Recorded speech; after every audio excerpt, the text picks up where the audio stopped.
Sa bawat relasyon, may mga kwento tayong inaakala nating ganap na. Walang lihim, walang tanong. Iniisip natin na kilala na natin ang taong mahal natin, na bawat ngiti, bawat galaw at bawat salita ay pamilyar sa atin. Pero paano kung isang araw, sa isang di inaasahang pagkakataon, masilayan mo siya sa isang sitwasyon na sumira sa lahat ng paniniwala mo?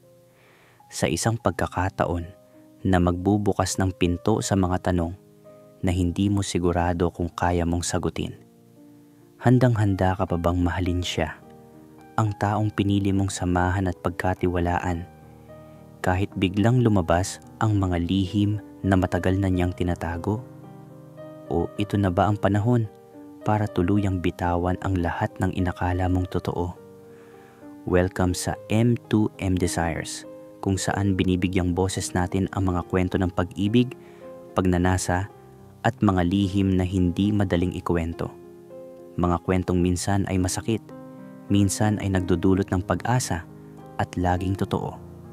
Bago tayo magsimula, huwag kalimutang mag-like, mag-subscribe, at i-share ang video na ito para mas marami pa ang makadinig ng mga ganitong kwento.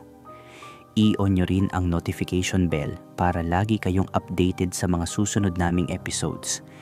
Sa episode na ito, maririnig ninyo ang isang istoryang magpapatigil sa tibok ng puso ninyo, hindi dahil sa kilig, kundi dahil sa bigat ng katotohanang mabubunyag. Isang lalaking minahal ng buo ang kanyang partner, hanggang sa isang gabi, natuklasan niya na ang taong minamahal niya ay may ibang mukha at ibang kasama. Kaya kung handa na kayong pumasok sa isang kwento ng pag-ibig, pagtataksil, at muling pagtanggap, samahan ninyo kami hanggang dulo. At syempre, isang mainit na shoutout kay Severino Pavo. Salamat sa walang sawang pakikinig at suporta. Tara, simulan na natin ang kwento.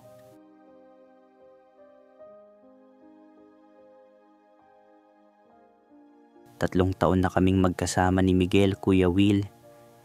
At sa loob ng 3 taon na yon, akala ko kilala ko na siya ng buong buo.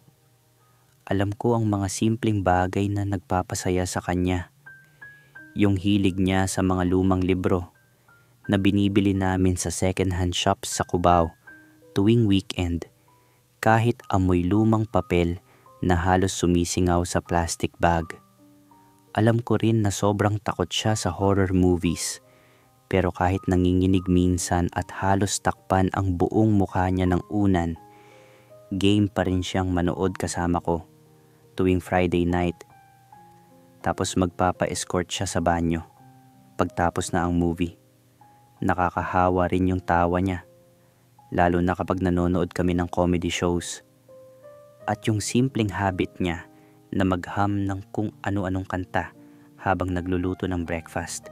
Minsan, off-key pa, pero never ko siyang kinorek. Si Miguel, siya yung tipo ng tao na laging may hawak sa manibela ng buhay niya. Sa trabaho, bilang marketing manager, laging may bago at matapang na idea. Sa barkada, siya ang natural leader, yung tipong lahat susunod kapag siya ang nag-organize ng lakad. Leader type ako, babe. Lagi niyang sinasabi. Hindi ako yung tipong sumusuko sa kontrol. Hindi yan ako. At naniwala naman ako. Kasi sa 3 taon naming magkasama, consistent siya, confident, laging in control, walang bahid ng pag-aalinlangan. Ni minsan, hindi ko siya nakita na nagpasakop sa kahit kanino o nagbigay ng clue na may ibang klaseng side siya. Pero Kuya Will, may mga bagay pala na hindi mo napapansin habang nandyan ka sa gitna ng kwento. May mga gabi kasi na pagkatapos naming mag-hangout kasama si Carlo, yung college best friend niyang may tribal tattoo sa braso, bigla na lang siyang tatahimik. Akala ko, pagod lang siya. Minsan naman, mahuhuli ko siyang nakatitig sa salamin ng matagal, parang may tinitimbang sa sarili niya. Ang ganda mo, biro ko minsan habang dumadaan. Pero yung ngiti niya, iba eh.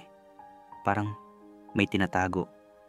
At alam mo, Kuya Will, minsan hindi mo na kailangang maghanap ng katotohanan kasi darating yan sa'yo sa paraang hindi mo inaasahan.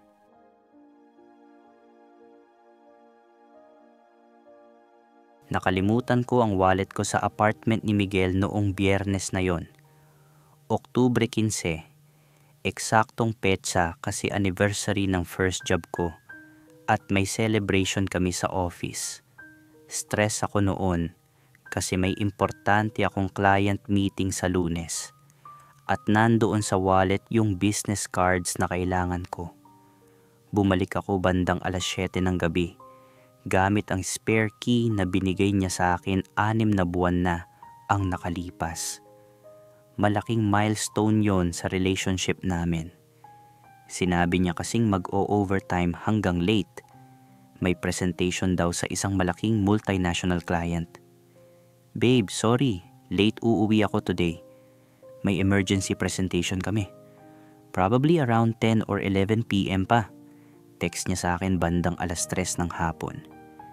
Pero pag akyat ko sa 4th floor ng building niya, may narinig akong mga boses mula sa apartment. Hindi teleserye, hindi Netflix, at siguradong hindi rin video call sa trabaho. Kilala ko ang professional voice niya. Ang narinig ko ay mga bulong at ang boses ni Miguel. Pero hindi yun yung kumpiyansang Miguel na kilala ko. Iba. Parang vulnerable, parang submissive. Natigilan ako sa tapat ng pintuan. Parang bass drum ang tibok ng puso ko. Mabigat at mabilis. Mababaw ang paghinga ko at ramdam kong nanginginig na ang mga kamay ko. Hindi ko alam kung tatakbo ako palabas o sisilip para alamin ang totoo. May isa pang boses, malalim, pamilyar. Migs ang tawag sa kanya. At iisa lang ang kilala kong tumatawag sa kanya ng ganon. Si Carlo. Yung matangkad na college best friend niya na may intricate tribal tattoos sa buong braso. Dating roommate niya ng 2 taon. At best man sa kasal ng pinsan niya noong nakaraang taon. Parang tumigil ang mundo ko. Yung feeling na parang roller coaster na biglang nag-drop sa pinakamataas na punto. Dahan-dahan kong pinihit ang doorknob. Nakabukas ang kwarto niya. Hindi niya ginagawa yon dati para sa privacy. At doon ko nakita si Miguel kasama si Carlo sa isang sitwasyon na hindi ko kailanman inasahan. May galaw, may tingin, at may pamilyaridad sa pagitan nila. Parang hindi yon ang unang beses. Miguel? Ang tanging nasabi ko. Napalingon silang dalawa. Namutla si Miguel. Si Carlo naman, ngumiti lang, parang walang nangyari. Babe, I can explain, sabi ni Miguel habang nagmamadaling ayusin ang sarili. Pero tumakbo na lang ako palabas.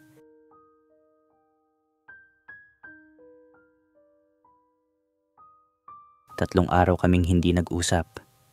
Puro text messages niya ang tumutunog sa phone ko. Minsan umaabot ng 20 messages sa loob ng 1 oras. Pero ni isa, hindi ko binubuksan. Nakikita ko lang yung preview. Please let me explain what you saw. It's not what you think. I love you so much. Please don't do this. Can we meet somewhere neutral? I'm sorry, I'm so sorry. Sa 3 araw na yon, para akong naging zombie. Hindi ako naka-attend ng client meeting ko noong Lunes. Nagpaalam ako na may family emergency. Hindi rin ako kumain ng maayos. Puro instant cup noodles at kape lang ang laman ng tiyan ko. Napansin ng mga office mates ko na may mali, pero wala ni isang nagtanong. Alam nilang private person ako. Paulit-ulit lang ang mga tanong sa isip ko. Mahal ko ba si Miguel dahil sa kung sino talaga siya o sa imahe lang na ipinapakita niya? Kung sinabi niya ang totoo mula sa simula, matatanggap ko kaya? At bakit kailangan pa niyang maghanap ng iba? Bumalik sa isip ko yung mga gabing nagiging tahimik siya pagkatapos makasama si Carlo sa boys' night out. Akala ko noon, pagod lang siya sa kakasocialize. May mga sandaling bigla siyang nagiging sobrang gentle. Parang gusto niyang ako ang mag-lead. Pero agad din niyang binabawi. At may mga gabing nakatitig lang siya sa kisame. Wari may mabigat na iniisip. Lahat pala ng signs nasa harap ko na. Hindi ko lang nakita.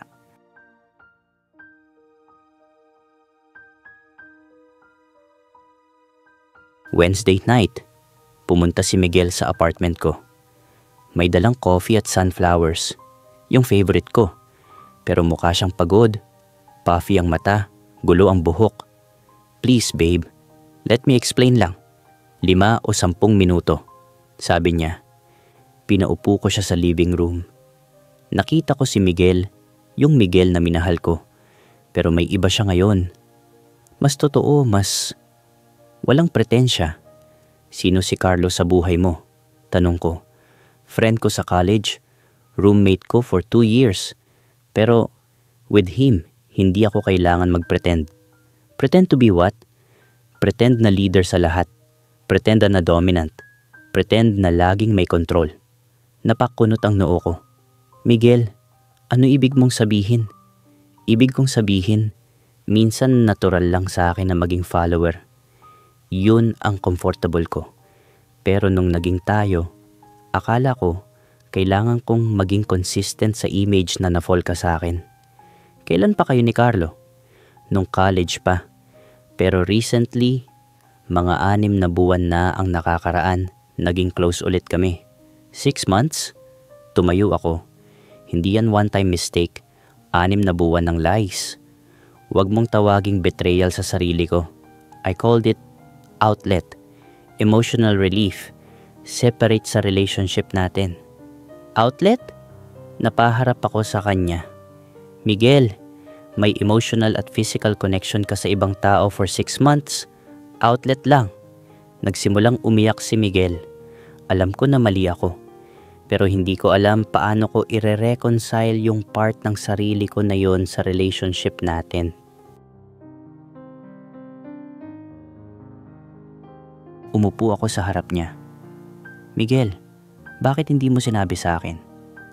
Bakit hindi mo sinubukan na i-open up yung pangangailangan mo kaysa maghanap ng iba? Kasi natakot ako na baka hindi mo na ako mahalin kung malaman mo na hindi ako yung strong dominant partner na akala mo. Sa society natin, may expectation na dapat laging leader ang lalaki. Na kung hindi ako ganun, baka hindi mo na ako makita as attractive. Miguel, tingin mo ba ganun ako kababaw? Na ibabase ko yung love ko sa'yo sa kung paano mo lang ipinapakita yung sarili mo. Natahimik siya. Hindi naman. Bakit mo ginawa yung desisyon na yun para sa akin? Desisyon ko dapat yun, hindi sa'yo lang. Kita ko sa mukha niya na naintindihan niya. Tama ka. Ginawa kong akin yung dapat pinag-usapan natin. Sige, tanungin kita, sabi ko. Kung sinabi mo sa akin noon na minsan gusto mo rin ako ang mag-lead, ano sa tingin mo ang isasagot ko? Hindi ko alam. Sasabihin ko na, okay, let's try. Sasabihin ko na, bakit ngayon mo lang sinabi? Kasi Miguel, relationship to.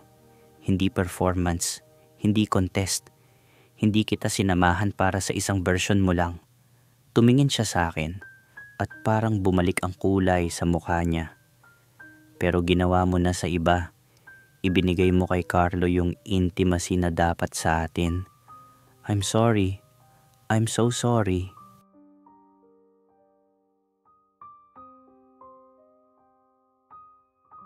Miguel, this is about trust, honesty, at commitment. Sinira mo lahat yon. Nagsinungaling ka ng 6 na buwan, tinago mo kung sino ka talaga, at sinira mo yung commitment natin. Alam ko, at alam ko rin na hindi sapat ang sorry. So, ano gusto mong gawin ko? Gusto kong subukan natin ulit. This time, dapat completely honest na tayo sa isa't isa. Gusto kong i-explore natin yung dynamic na gusto ko talaga. At si Carlo? Natapos na. Wala na. 100% na honesty na sa lahat. Tumingin ako sa kanya ng matagal. Kita ko yung sincerity sa mata niya, pati yung genuine na pagsisisi. Miguel, mahal kita. Pero kailangan ko ng oras para mabuo ulit yung trust na nawala. Gaano katagal? Hindi ko alam. Pwedeng linggo, pwedeng buwan. Pero kung willing ka maghintay at mag-work on it, pwede tayong mag-try ulit. Maghihintay ako, kahit gaano katagal. Pero Miguel, last chance mo na to. Kapag inulit mo pa, wala na talaga tayo. Hindi na mauulit.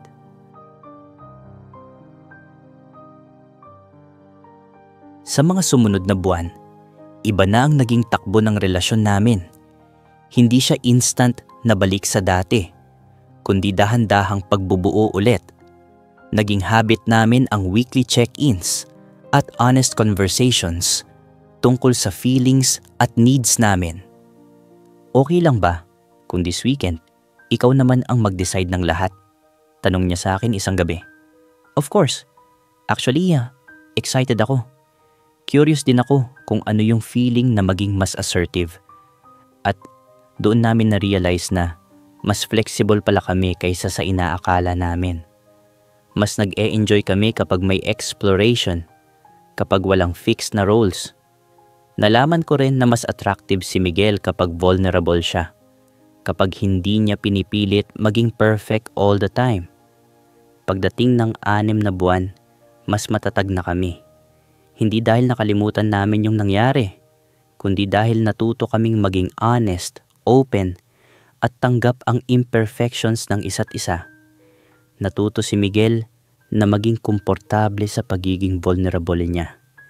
Natuto rin ako na mag-create ng safe space para sa kanya. At natutunan naming dalawa na ang pagmamahal ay hindi tungkol sa pagiging perfect, kundi sa pagtanggap sa totoong pagkatao ng isa't isa at sa pagsuporta sa paglago ng bawat isa. Thank you, bulong ni Miguel isang gabi habang nakakadal siya sa akin. For what? For giving me a second chance, for accepting me, for loving the real me. Thank you din, sagot ko, for trusting me enough to be vulnerable, for choosing us. Hindi perfect ang relationship namin. May mga araw pa rin na mahirap, pero mas totoo na siya ngayon. Mas authentic, mas nakabatay sa katotohanan. At doon ko naintindihan, ang tunay na pagmamahal ay nangangailangan ng honesty at willingness na maging vulnerable. Walang perfect na relasyon, pero pwede itong maging matatag kung pareho kayong handang magtrabaho para dito. Ang communication ang susi at ang pagtanggap sa partner mo, hindi lang sa image na pinapakita niya, kundi sa lahat ng aspeto niya, ang tunay na magpapatibay sa inyo.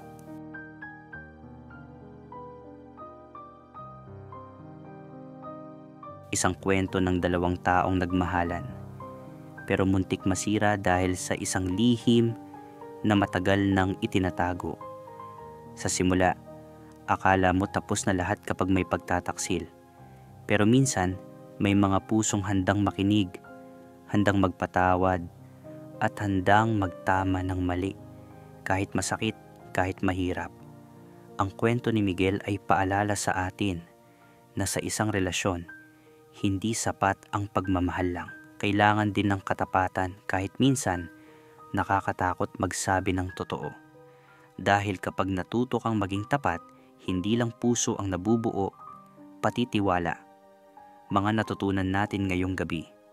Makipag-usap, hindi pwedeng puro hula at assumption sa relationship. Maging totoo. Mas mahalaga ang authenticity kaysa sa pagpapanggap na perpekto. Tiwala ay binubuo. Kapag nasira, mahirap, pero pwede pa ring ayusin kung parehong willing. Walang fixed na role sa pag-ibig. Ang importante ay kung paano kayo nagkakaintindihan at sumusuporta sa isa't isa. Para sa mga may tinatagong sikreto, tanungin nyo ang sarili nyo.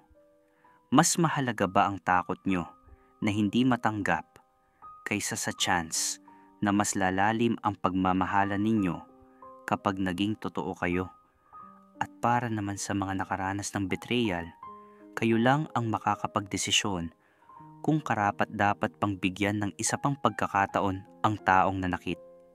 Pero tandaan, ang pagpapatawad ay para sa kapayapaan ng puso ninyo, hindi para sa kanya. Mga ka-desires, kung may kwento rin kayo tungkol sa pag-ibig, pagnanasa, o mga lihim na hindi nyo kayang sabihin kahit kanino, ipadala nyo dito sa M2M Desires sa pamamagitan ng aming official FB page o email. Baka sa susunod, boses nyo naman ang marinig natin.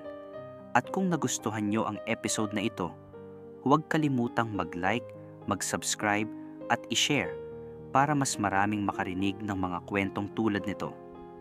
I-on nyo na rin ang notification bell para updated kayo sa mga susunod na kwento. Hanggang sa muli, tandaan ninyo, ang tunay na pagmamahal ay hindi perpekto, pero laging totoo. Ako si Kuya Will, at ito ang M2M Desires. Magandang gabi sa inyo.